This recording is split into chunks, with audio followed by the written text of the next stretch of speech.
कैसे हैं आप सब? I hope you all are doing well. तो आज हम पढ़ेंगे हेवनली बॉडीज के बारे में, राइट?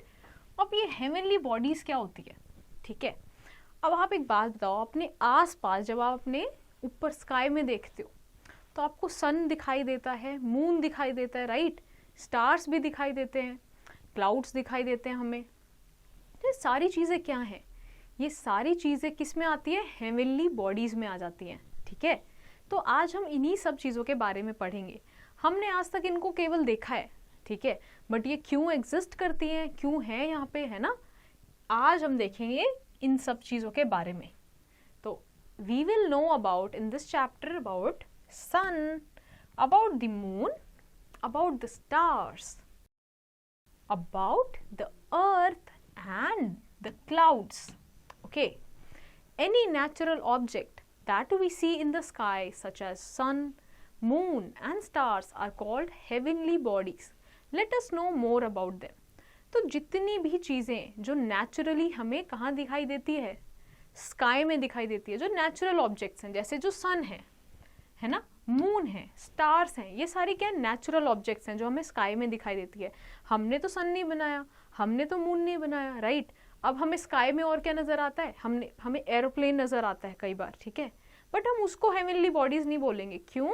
क्योंकि वो नेचुरल ऑब्जेक्ट्स नहीं है, ठीक है? इट इज़ वेरी इंपॉर्टेंट कि हेवनली बॉडीज़ वो होती हैं जो क्या नेचुरल ऑब्जेक्ट्स होती हैं, ठीक है? Now let us know more about them. So, सबसे पहले हम बात करते हैं सन की, ठीक है? The sun, we see the sun during the day. The sun is like a big ball of fire, we get heat and light from the sun. So जो सन है उनको कहाँ दिन में देखते हैं, ठीक है, सूर्य को।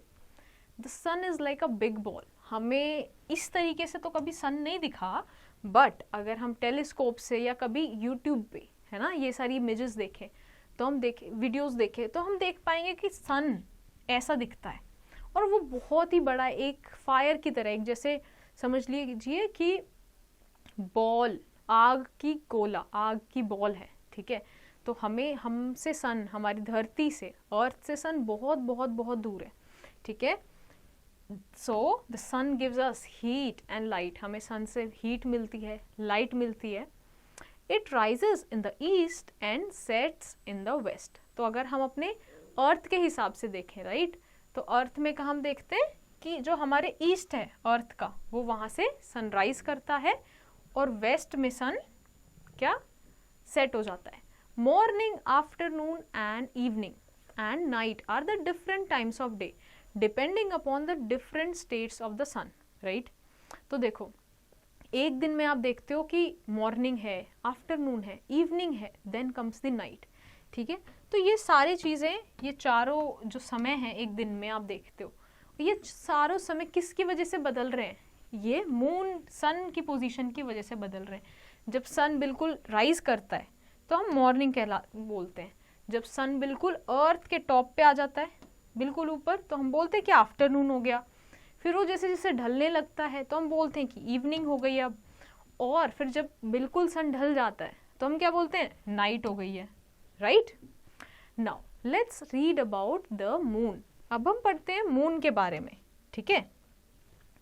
We see the moon at night, it looks like a silver ball. The moon does not have its own light, it gets its light from the sun. तो जो मून होता है हमें वो पूरे दिन में तो कभी नहीं दिखता, केवल फिर कब नाइट में दिखने लगता है, ठीक है? तो जो मून होता है उसके पास खुद की लाइट नहीं होती, ठीक है? सिंस वो किसकी, सन की लाइट लेके क्या शाइन करता है, चमकता है, इसीलिए हम उसको एक सिल्वर बॉल भी बोलते हैं, ठीक है? और वो क्या करता है? सन से लाइट लेता है, इसीलिए हमें मॉर्निंग, आफ्टरनून और इवनिंग में नहीं दिखेगा मून, हम देखते हैं नाइट में दिखता है ना? तो कई बार जब आप बिल्कुल ध्यान से देखो मून को तो आपको येलोइश लाइट नजर आएगी मून से, है ना? Now let's go to the next page. Do you know the shape of the moon keeps changing? When we see the moon around like a ball we call it a full moon. तो जो moon है, आपको चलो एक काम करना है, अब आपने फॉर द नेक्स्ट 14 days आपको मून ऑब्जर्व करना है स्काई में, ठीक है। आप देखोगे क्या कि जो मून है उसकी शेप्स चेंज होती रहती है, ठीक है। आपको कभी वो बिल्कुल कितना राउंड दिखेगा, ठीक है, कभी आपको ऐसा हाफ दिखेगा, कभी आपको बहुत ही थिन लाइन दिखेगा, ठीक है। तो जो हमको फुल दिखता है हम उसको क्या बोलते हैं, full moon. It's a full moon day, ठीक है। Now let's see and read about stars. अब हम देखते हैं स्टार्स के बारे में। We see thousands of stars twinkling at night. The stars are so many in numbers, we cannot count them. Some stars are very big. They are bigger than the sun. They look small because they are very, very far away from us. तो जब हम अपने रात को हम जब sky ऊपर देखते हैं आकाश में, तो हमें क्या नजर आता है,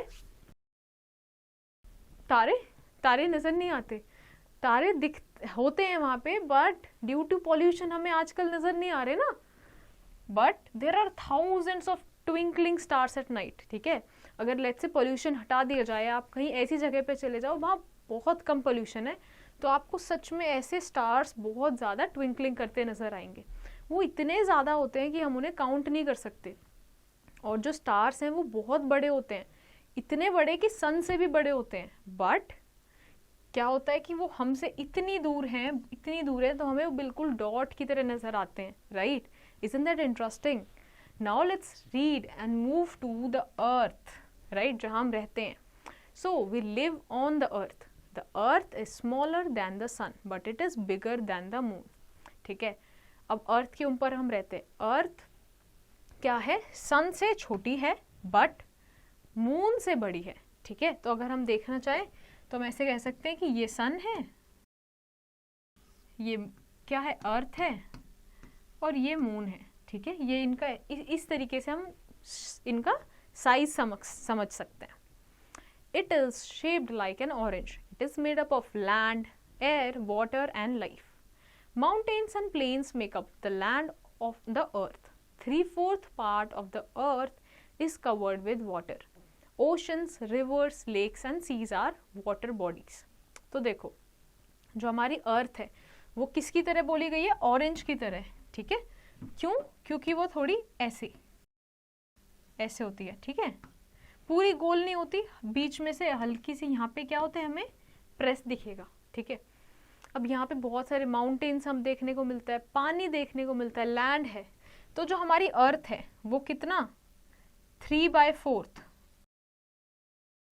एरिया किससे, पानी से कवर्ड है, ठीक है। उसमें ओशंस हैं, रिवर्स हैं, लेक्स हैं। अब 3/4 का मतलब क्या हुआ, जैसे मान लीजिए कि ये अर्थ है, राइट, ठीक है। अगर हम इसको 4 हिस्सों में बांटते हैं, ये 4 हिस्से हो गए, तो ऐसा बोलते हैं कि इसको छोड़ के जो 3 हिस्से हैं, इतना हमारे अर्थ में क्या है, केवल और केवल पानी है, right. Now let's move to the another one more thing which is clouds, right. So clouds are made up of drops of water that fall down on the earth in the form of rain. तो clouds किससे बने हैं, heavy water, जब drops of water इकट्ठे हो जाते हैं एक साथ तो वो क्लाउड बनाते हैं. वो जैसे जैसे भारी हो जाते हैं और फिर वो रेन की फॉर्म में नीचे आते हैं अर्थ पे. However, not all clouds cause rain. Clouds look like fluffy cotton balls. Sometimes when the sun shines after the rain, we can see a band of 7 colors in the sky. It is called rainbow. तो ज़रूरी नहीं है, सारे clouds ज़रूरी तो नहीं है कि रेनफॉल करते हैं, है ना. कुछ जो लाइट क्लाउड्स होते हैं वो केवल सिर्फ एक फ्लफी कॉटन बॉल की तरह हमें नज़र आते हैं, है ना. कई बार क्या होता है, जब बारिश के बाद सूरज उगता है तो हम क्या देखते हैं, रेनबो हमें दिखने को मिलता है ना. रेनबो मतलब क्या है, आप देखोगे बारिश के बाद जब सूरज आता है तो आपको एक ऐसा बैंड दिखता होगा 7 कलर्स का, ठीक है. ये होता है rainbow, right. You know that clouds can appear red, orange और pink during sunrise and sunset due to scattering of sunlight by the atmosphere. Clouds का आपने मोस्टली कलर क्या, वाइट देखा होगा, ठीक है. बट जो क्लाउड्स हैं वो रेड, ऑरेंज, पिंक ये कलर के भी दिखते हैं, है ना. एग्जैक्टली पिंक नहीं बट उसकी शेड में. ऐसा क्यों होता है, तो जब सन जो राइज करता है या फिर सनसेट करता है ना, सन का क्या, सन कौन से कलर का होता है, कौन सी रोशनी देता है, येलोइश रोशनी देता है ना।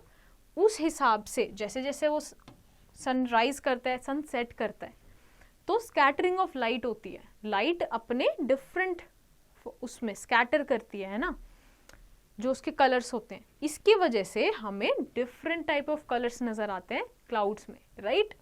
Now let's move to the next page. Now let's summarize this chapter and see what we have learned, right? So क्या देखा हमने? The sun is like a big hot ball of fire, right? Sun क्या है? बहुत बड़ा आग का ball है एक. We get heat and light from sun. The sun rises in the east and sets in the west. The moon gets light from the sun. Moon को कहाँ से light मिलती है? Sun से, right? Stars looks small because they are very far away from us, है ना? The earth is made up of what? Land, air, water and life. Clouds look fluffy like a cotton ball, right? I hope ये chapter आपको समझ आया होगा, okay? So based on your understanding, you have to do the following exercise in your homework.